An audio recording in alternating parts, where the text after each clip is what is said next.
Satyabama Institute of Science and Technology, Chennai and Sriperumbudur. குலத்தொழிலை ஊக்குவிக்கும் விஸ்வகர்மா திட்டத்தை தற்போதைய வடிவில் நடைமுறைப்படுத்த இயலாத நிலையில் சமூக நீதியை நிலைநாட்டக்கூடிய கலைஞர் கைவினை திட்டத்தை தமிழ்நாடு அரசு கொண்டு வருவதாக முதலமைச்சர் மு க ஸ்டாலின் தெரிவித்துள்ளார்.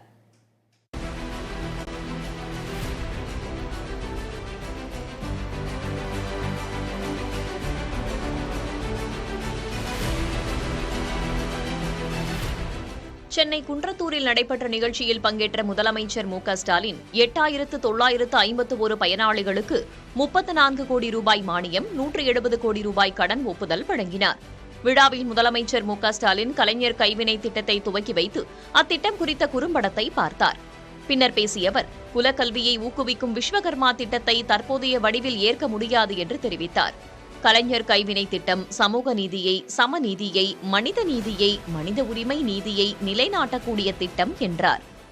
ஒன்றிய அரசினுடைய விஸ்வகர்மா திட்டத்தில் 18 தொழில்கள் தான் அதுல இருக்கு. ஆனா நம்ம கலைஞர் கைவினை திட்டத்தில் 25 வகையான தொழில்கள் சேர்க்கப்பட்டிருக்கு. ஒன்றிய அரசு திட்டத்தில் விண்ணப்பதாரர் அவருடைய குடும்ப தொழிலை மட்டும்தான் பார்க்க முடியும். ஆனா நம்ம திட்டத்தில் விரும்பி எந்த தொழிலையும் யார் வேண்டுமானாலும் செய்யலாம். கலைஞர் கைவினை திட்டத்தில் விண்ணப்பிச்சு குறைந்த வயசு 35 இருக்கணும்னு நிர்ணயிச்சிருக்கோம். அதனால கல்லூரிக்கு போற வயசுல குடும்ப தொழிலை பார்த்தா போதும்னு எந்த மாணவரும் நினைக்காம இருக்கிறத உறுதி செஞ்சிருக்கிறோம். இந்த திட்டத்தில் 50,000 முதல் 3 லட்சம் வரை மானியத்தோடு கடன் வழங்கப்படுது. விஸ்வகர்மா திட்டத்தில் மானியம் கிடையாது. நிகழ்ச்சியில் 5 முக்கிய அறிவிப்புகளையும் முதலமைச்சர் வெளியிட்டார். இதன்படி புவிசார் குறியீடு பெறுவதற்கான மானியம் 25,000 ரூபாயிலிருந்து 1 லட்சம் ரூபாயாக உயர்த்தப்படும். 5 கோடி ரூபாயில் தொழில் நிறுவனங்களுக்கு தேவையான அளவியல், உலோகவியல் ஆய்வகங்கள் அமைக்கப்படும். பழந்தண்டலத்தில் 5 கோடி ரூபாய் செலவில் உள்கட்டமைப்பு வசதிகள் மேம்படுத்தப்படும். காக்கலூரில் 3.9 கோடி ரூபாயில் தொழில்நுட்ப திறன் மேம்பாட்டு பயிற்சி மையம் அமைக்கப்படும்.